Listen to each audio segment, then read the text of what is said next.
कि हमारे जो बच्चे हैं जिनको पता नहीं है, हमारी जो आने वाली पीढ़ी है उनको नहीं पता है कि हमने ये आज़ादी जो हासिल की है ये कैसे हासिल की है।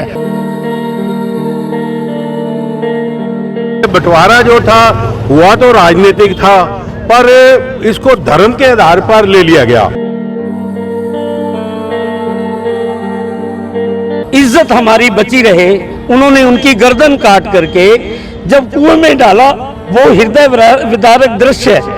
सुना भी नहीं जाता, देखा किसने होगा और कैसे देखा होगा। 1947 में बंटवारे की त्रासदी का दंश झेल रहे पंजाबी परिवार जो पंजाब, हिंदुस्तान, अब पाकिस्तान से पलायन कर भारत के सभी अन्य राज्यों में जहां दो जगह मिली, वो खाना बदोशों की तरह, शरणार्थियों की तरह और रिफ्यूजियों की तरह दर दर भटक कर तिनका तिनका हुए अपने परिवार को सहेज कर आज भारत की मुख्य धारा में ससम्मान जीवन यापन कर रहे हैं। लेकिन 1947 का जो दंश उन्होंने झेला है और अपने परिवार के लोगों को खोया है, उसकी कभी क्षतिपूर्ति नहीं हो सकती।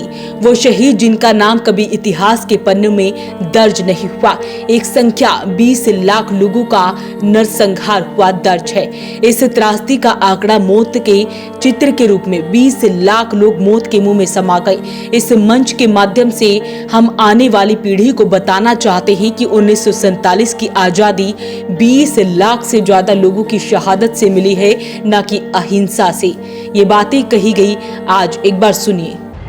1947 में जो हमारे पूर्वज पाकिस्तान से, जो अब पाकिस्तान है, भारत से पलायन करके भारत में ही आए, अपना घर बार परिवार उनका बिछड़ गया, उसमें कितने अज्ञात शहीद हुए। शहीदों को तो सब याद कर लेते हैं, भगत सिंह को, राजगुरु को, चंद्रशेखर आज़ाद को सभी याद कर लेते हैं, पर हमारे उन बुजुर्गों को किसी ने कभी याद नहीं किया। आंखें भर आती हैं उनके इस सुन करके। मेरा तो जन्म 62 में हुआ, परंतु मेरे पिताजी 6-7 साल के थे, मेरे दादाजी थे। जब वो बताते हैं कि कैसे कैसे जघन्य अपराध हुए, एक विशेष कौम के द्वारा हमारे घरों को लूटा गया, हमारी बहन माओं की, दादियों की जो बेइज्जती की गई, इसके चलते एक दृश्य मुझे याद आता है जो मेरे पिताजी की मामा जी सुनाया करते थे। रामलाल जी हुआ करते थे, उनकी 9 बहनें थी, 3 शादीशुदा थी जिनमें मेरी एक दादी थी, और 6 जो थी वो अविवाहित थी। जब उन्होंने देखा कि यहाँ अराजकता का माहौल है और ये घटना घटने वाली है, और हम उसे धाड़ कहते थे, धाड़ यानी कि मोब, भीड़ की भीड़ जो थी वो आ जाती थी गांव के गांव में, तो उनके डर से इज्जत हमारी बची रहे, उन्होंने उनकी गर्दन काट करके जब कुएं में डाला, वो हृदय विदारक दृश्य है। सुना भी नहीं जाता, देखा किसने होगा और कैसे देखा होगा। हमारे बुजुर्ग बैठे हैं, वो इन बातों की गवाही देंगे कि उन्होंने कैसा सुना।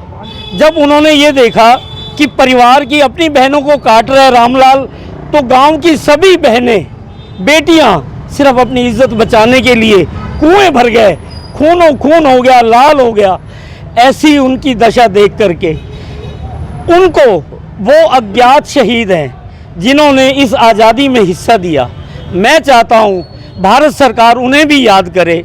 उन लोगों को, 20 लाख लोग इस त्रासदी के शिकार हुए, 20 लाख लोग। ये आग जो मेरे दिल में है, मैं इसे अपने बच्चों के दिलों में आज इस मंच के माध्यम से उनके तक पहुंचाना चाहता हूं, और वो इसे याद रखें कि क्या इतनी जो सहूलतें हैं हमें, ये बड़ों की शहादत से मिली है।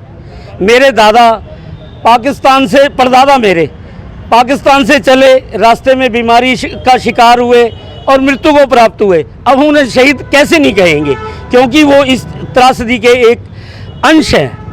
ये वो अज्ञात शहीद हैं जिनका हम नाम नहीं ले सकते, परंतु ये विभीषिका, ये विभाजन, ये पार्टीशन और ये बंटवारा, ये जो अलगाव हुआ, आज मुझे लगता है बांग्लादेश में देखते हैं तो हमें वो चीज़ें याद आ जाती हैं। कल ही की बात है 5 तारीख की, और हमें याद आता है कि भाई ये कहीं वही दोबारा पाकिस्तान वाला खेल तो नहीं हो रहा हमारे हिंदुओं के साथ। आज इस चीज़ में हमें ज़रूरतें हैं, सरकार हमारी तरफ भी ध्यान दे। वहीं उनकी याद में बंटवारा 1947 नामक मंच ने शहीदों की प्रतिमा पर माल्यार्पण किया, पुष्पांजलि, दीपांजलि और श्रद्धांजलि के रूप में अर्पण की।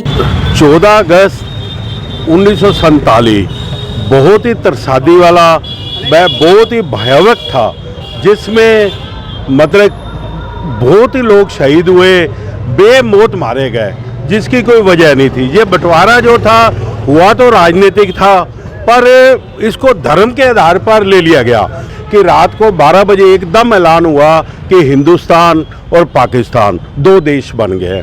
रात को 12 बजे ही अफरा तफरी मच गई। कैसे अपने बच्चों को लेके जो हमें बताते हैं वो बेचारे निकल के मिलिट्री के सहारे लाहौर तक पहुंचे। लाहौर के बाद मतलब कुछ मारे गए, कुछ काटे गए, कुछ रास्ते में भूख प्यास से मर गए। तो ये जो भयावह था, हम ये चाहते हैं आगे ये हिंदुस्तान के साथ ना हो। और हम जो पंजाबी कौम वहाँ से आई है, कोई किसी ज़िले से आया है, कोई किसी ज़िले से आया है, बिल्कुल नंगे भूखे, एक पैसा नहीं, एक ही वस्त्र में आके हमने यहाँ मजदूरियाँ करके अपने आप को उठाया। सबसे भयावह त्रासदी थी, इससे बड़ा नरसंहार तो शायद ही कभी हुआ हो। लेकिन आज हम उन पुरानी यादों को, इसलिए ये पुरानी यादें हमारी ताज़ा हो रही हैं क्योंकि बांग्लादेश का जो वर्तमान घटनाक्रम हुआ है उसमें सबसे बड़ा भुक्तभोगी हिंदू ही हुआ है। उस समय 47 में आज के दिन ये जो त्रासदी और ये कत्लेआम हुआ था, उसका भी दंश हमारे हिंदुओं को ही सबसे ज़्यादा झेलना पड़ा था। और अपने ही देश में कि हमारे जो बच्चे हैं जिनको पता नहीं है, हमारी जो आने वाली पीढ़ी है उनको नहीं पता है कि हमने ये आज़ादी जो हासिल की है ये कैसे हासिल की है। तो हमें उनको ये दिया जला रहे हैं, ये वृत्तांत, ये सारा घटनाक्रम उनको याद दिलाना पड़ेगा कि हमारे बुजुर्गों ने, हमारे दादा ने, हमारे परदादा ने, हमारी दादियों ने पता नहीं कितनी बड़ी कुर्बानी दी होगी। ये शहीद जो खड़े हैं सामने, जिनका ये हमने ये अपने जिनको माल्यार्पण किया है, ये सबूत है कि इन लोगों ने फांसियां दी हैं, इन्होंने शहादतें दी हैं, हमारे बुजुर्गों ने दी हैं, तब जाकर के हमें ये कहीं आज़ादी मिली है। तो हमारे बच्चों को हम ये ट्रांसफ़र करना चाह रहे हैं कि ये दुख तकलीफ उनको याद रहे कि कैसे आज़ादी मिली है। वहीं बंटवारा 1947 कार्यक्रम का मंच संचालन मदन लाल आजाद ने किया। अन्य वक्ताओं के रूप में संदीप रेहलन, सतनाम मिगलानी, अशोक हुंगर, नंदलाल ढींगड़ा के अलावा तमाम लोग मौजूद रहे। अपील रहेगी इस वीडियो को आप शेयर जरूर करें। वॉइस ऑफ पानीपत के लिए ब्यूरो रिपोर्ट।